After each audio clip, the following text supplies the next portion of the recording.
السلام عليكم يا شباب. النهاردة هنتكلم عن كنترولات أكتروس ام بي 4 وهنوضحها بشكل بسيط جدا، لأن طبعا أي حد هيقول لك طب ما احنا عملنا فيديوهات كتير عن الأكتروس ام بي 4 قبل كده والكنترولات بتاعتها. الفيديو بتاع النهاردة مميز إن احنا هنعمل حاجة لذيذة هتخلي الناس تربط بين الام بي 3 والام بي 4، في نفس الوقت يبقى سهل عليه إن هو يحفظ الكنترولات الجديدة اللي موجودة في الام بي 4. نبدأ أول حاجة بالكنترولات اللي هي كانت موجودة في الام بي 3 ومكملة معانا في الام بي 4. ايه ده؟ في كنترولات كانت موجودة في الام بي 3 ومكملة معانا.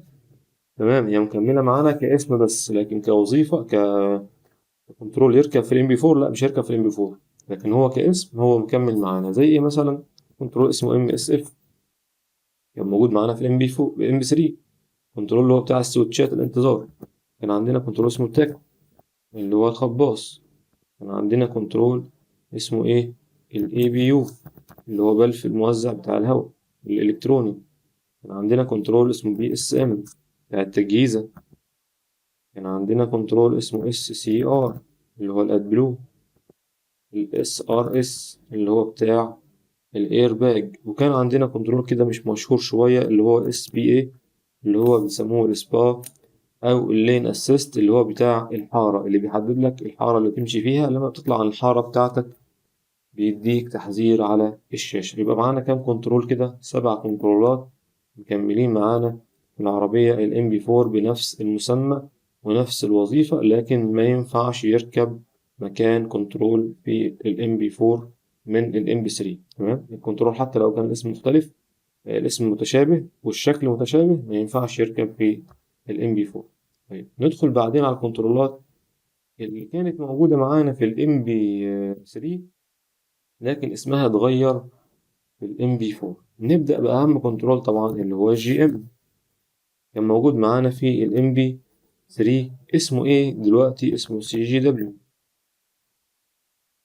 اسمه سي جي دبليو. تمام، في ال MP4 كان معانا كنترول طبعا كنترول المحرك ال MR، اسمه اتغير بقى اسمه MCM.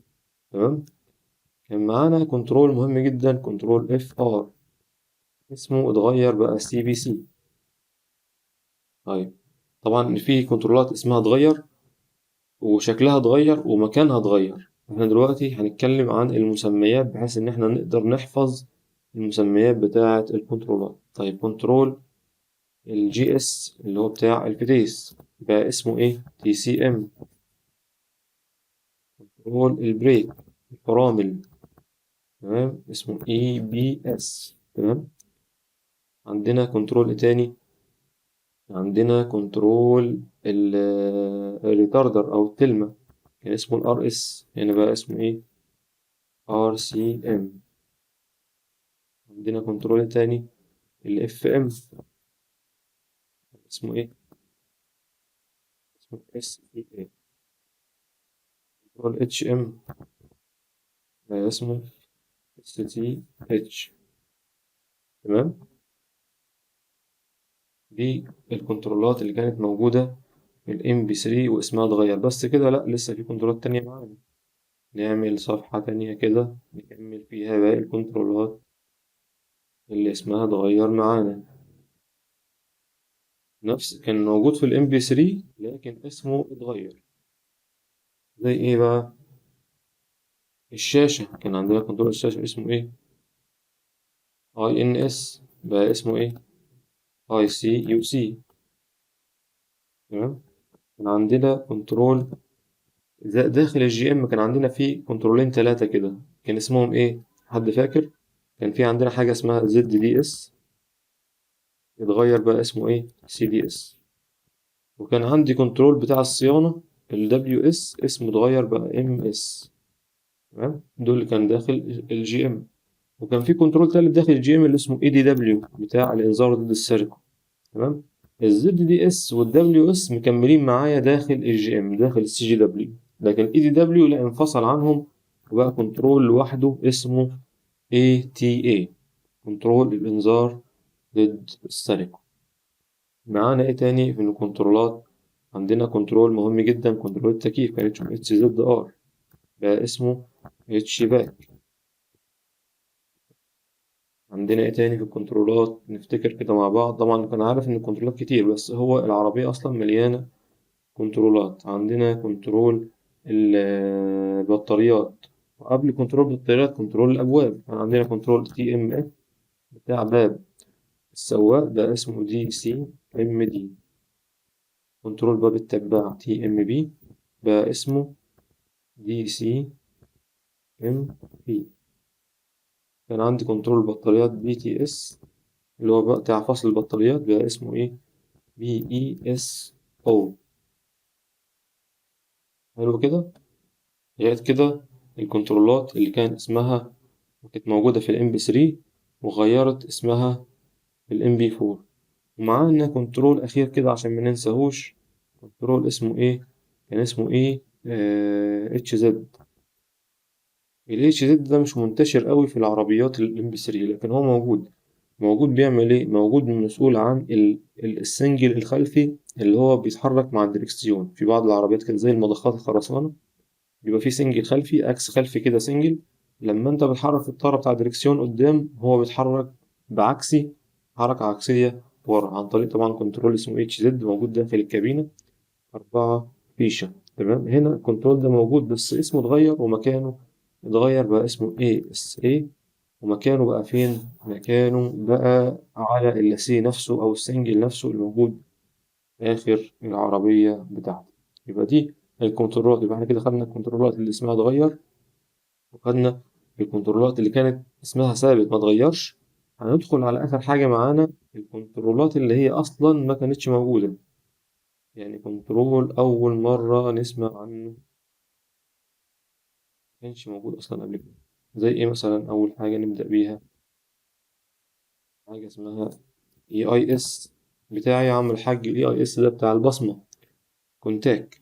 الكونتاك بتاعي بقى كنترول في العربية الام بي 4 بقى اسمه اي اي اس.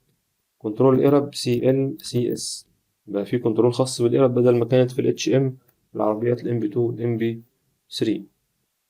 بقى عندي في كنترول لايه؟ اي سي ام بتاع ايه؟ بتاع البيئة. طب ما احنا لسه قايلين اس سي ار بتاع الاد بلو مكمل معانا. انت خلي بالك ان البيئة ما كانتش مش اد بلو بس في العربية الام بي 4، البيئة هنا اشمل شوية من الاد بلو. فيها منظومة دي بي اف ومنظومة اي جي ار. واللي بيتابع معانا هيعرف ان احنا اتكلمنا عن موضوع البيئة بالتفصيل في فيديو قبل كده، هحاول اسيب لكم اللينك بتاعه في صندوق الوصف. الاي سي ام ده كنترول البيئة، مسؤول عن البيئة، عن الاد بلو الاي جي ار والدي بي اف. تمام. الكنترول ده ما كانش موجود في العربيات الام بي 3. عندنا كنترول تاني اسمه ايه؟ عندنا كنترول جديد كده، بي سي سي، كنترول الكاسيت. كاسيت حتى بقى كنترول في العربية الام بي 4. في عندي كنترول اسمه في ار دي يو. كنترول في ار دي يو ده كنترول خاص بايه؟ مساعد السواق. مساعد السواق يعني بيعمل ايه؟ بيشتغل معايا لو السواق حصل قصور في شغله، بيساعد معاه. من اهم وظايفه ان هو بيفرمل العربية في حالة إن السواق ما كانش منتبه، بيبعت لكنترول الفرامل يفرمل العربية لو في حاجة قدام العربية بتاعتي، أراها من خلال الكنترول بتاع حساس الرادار اللي هو اسمه RDF. حساس الرادار اسمه RDF. عندنا كام تاني كنترول؟ طبعا ما تعدش كده، تقريبا 30 كنترول. في عندنا كنترول اسمه TBM، ده بتاع إطارات الكاوتش، بيقرا ضغوط إطارات الكاوتش ويبعتها لي على الشاشة، أعرف كل فردة كاوتش الضغط بتاعها قد إيه. عندنا كنترول اسمه ESP. الكنترول ده مسؤول عن إيه؟ الاتزان. يعني إيه الاتزان؟ الكنترول ده في منه نوعين طبعا، في نوع وابكو وفي نوع كنور. النوعين دول بقى طبعا واحد بيركب، يعني لو المنظومة كلها وابكو، منظومة الفرامل كلها وابكو، الكنترول ده بيكون نوعه وابكو. ولو منظومة الفرامل كنور، فالكنترول ده بيكون نوعه كنور. تمام. بيعمل ايه الراجل ده؟ الراجل ده بيعرف زاوية ميل العربية، يمين شمال أو قدام أو ورا، بالتالي بيعرف بيها كنترول الفرامل عشان لما يجي يفرمل العربية بتاعتي ما يبقاش في حادثة، أو الفرملة ما تكونش مناسبة لظروف العربية بتاعتي ووضعها على الطريق. كان في كنترول العربيات الام بي 3 شبه كده، بس ما كانش منتشر قوي، كان في عربيات معينة كان اسمه الاف دي ار. تمام. الناس اللي اشتغلت في الام بي 3 انواع مختلفة، كان في كنترول اسمه اف دي ار كده مش مشهور قوي، كان وابكو، يعني ما كانش في حاجة اسمها كنور في العربيات الام بي 3. كان برضه موجود على الشاسيه كده جنب الشاسيه الشمال، كان هو نفس الوظيفة بتاعته، كان ليه برمجة كده من خلال كنترول الفرع. أتمنى نكون وضحنا الدنيا وبسطنا المعلومة على الناس. وطبعا القناة احنا في أكتر من فيديو عملناه قبل كده على الام بي 4، وبنعمل كورسات تفصيلية عن الكنترولات وعن فحص السيارة وعن معلومات تفيدك عن المنظومة نفسها داخل السيارة الام بي 4 والموديلات القديمة برضو، من خلال كورساتنا موجودة في القاهرة. وقريب إن شاء الله نحاول تبقى حاجة أونلاين متوفرة للجميع سواء في القاهرة أو خارج جمهورية مصر العربية. أتمنى أكون قدمت معلومة مفيدة وسهلة وتكون استفدت منها. طبعا متنساش لو أنت استفدت من المعلومة يعني شيرها للناس وفيدها، ومحدش هياخد رزقك لو اتعلم المعلومة اللي وصلت لك. كل واحد ليه رزق، حتى لو أنت تكتب معلومة ثق إن أنت رزقك هيوصل لك برضه. مش معنى إن أنت تشير المعلومة الناس هتعرفها وأنت مش هيجيلك رزق، لأ بإذن الله ربنا هيكرمك وهتلاقي أنت استفدت أكتر ووصل لك معلومة تانية غير اللي اتعلمتها. تحياتي لكم جميعا، معاكم مهندس إسلام المصري. السلام عليكم ورحمة الله وبركاته.